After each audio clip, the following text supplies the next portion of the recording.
The air was still thick with the bitter scent of smoke. Ash drifted through the mountain breeze like gray snow, settling silently on the ruined earth. Every step crunched beneath the boots of those who dared to walk the path, the sound of rubble and ruin filling the silence where prayers had once risen. What had once been a place of peace, the Marian center of the Holy Spirit, was now reduced to broken beams, blackened stones, and shards of shattered glass. For years this sanctuary had been a refuge, a place where weary souls could rest and whisper their prayers. Now, it stood like a skeleton of its former self. The walls were scorched, the roof collapsed, and the sacred altar, where countless candles had once flickered in warm light, had been consumed by fire. And yet, in the very heart of this devastation, something astonishing remained untouched. The statue of the Virgin Mary. There she stood, calm and still, white as snow. Her robe was spotless, free of soot or ash, her folded hands resting gently. In prayer, her gaze lowered with the same grace it had always held.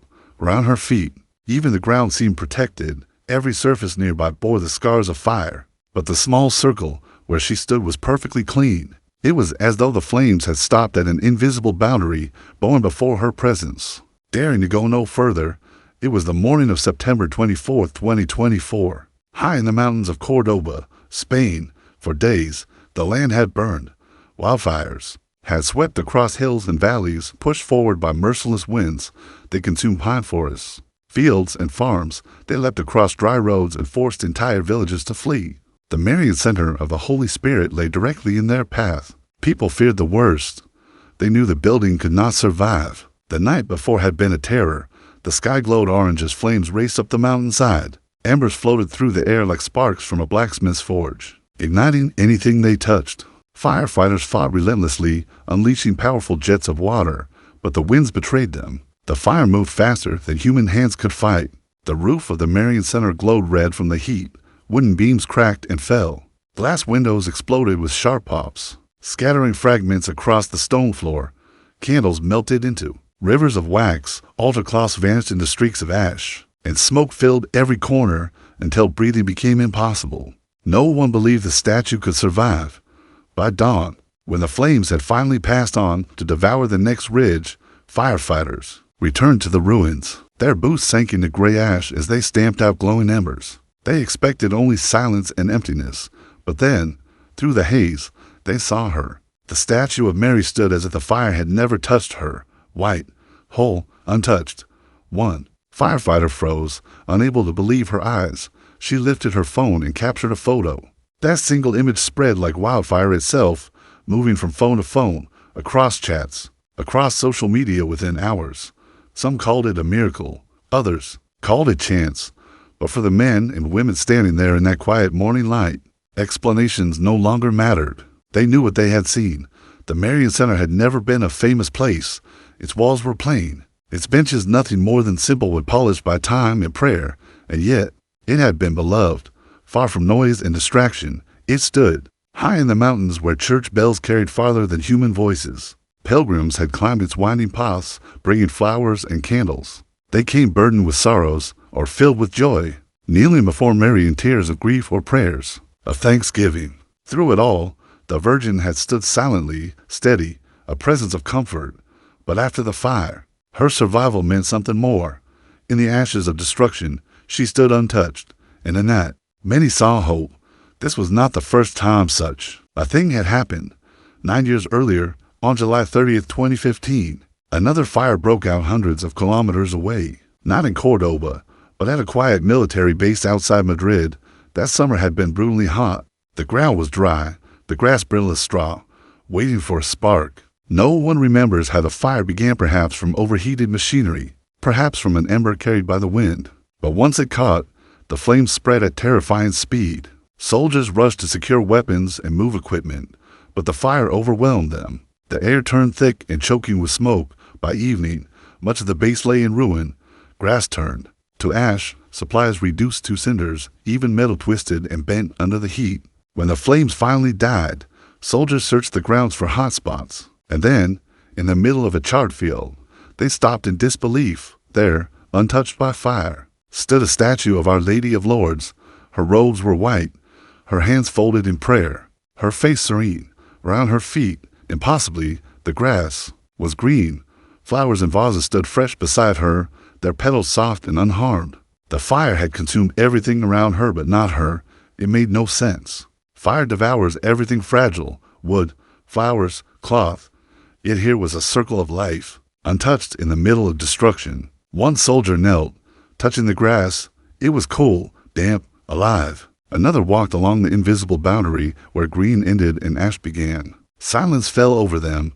They didn't need to say the word miracle. It was already there, unspoken. In their hearts, later, photos were taken, just as in Cordoba years later.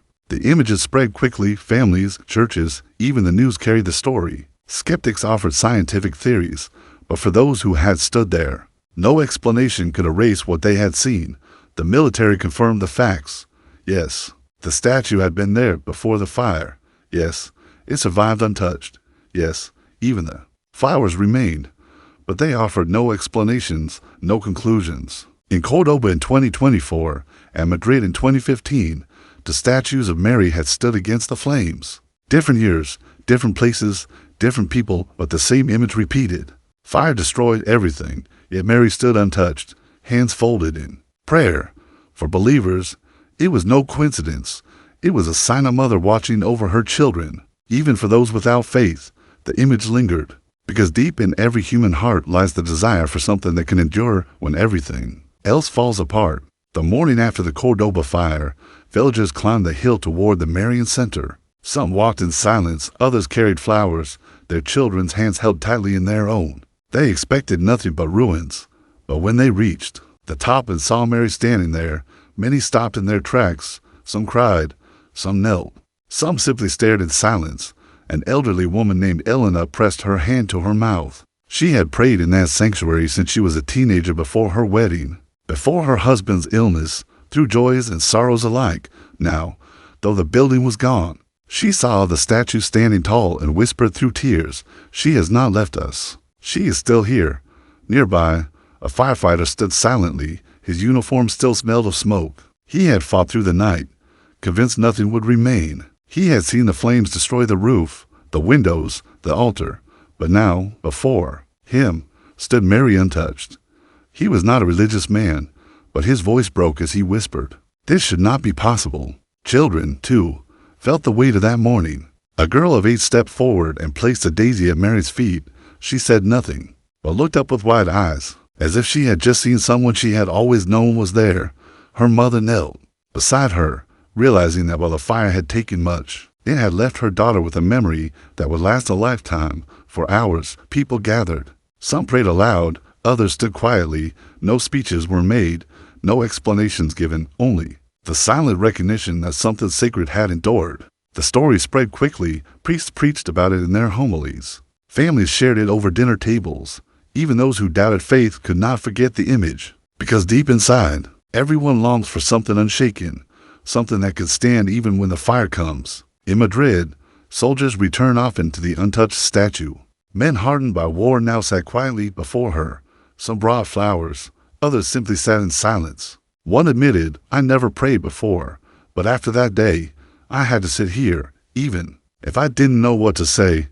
Back in Cordoba, villagers returned day after day. Even while the ruins still smelled of smoke, they climbed the hill to lay flowers at Mary's feet. Some poured out their sorrows.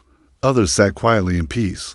One young man named Miguel, who had walked away from faith years earlier, stood before the statue and remembered his grandmother's words. "When you feel lost, go to Mary. She never turns her children away." For the first time in years, he crossed himself and whispered, "If you are still standing, maybe I could stand too." The miracle was not only in the statue that endured, but in the hearts it touched. Faith, after all, is not just about seeing the impossible. It is about finding strength when everything else falls apart. And in Cordoba and Madrid, the untouched statues of Mary became just that, a sign that even in the fire, we are not abandoned. And so the image lingers, a white figure, calm and serene, standing unshaken while all else turns to ash. Perhaps within that sight lies a message for us all.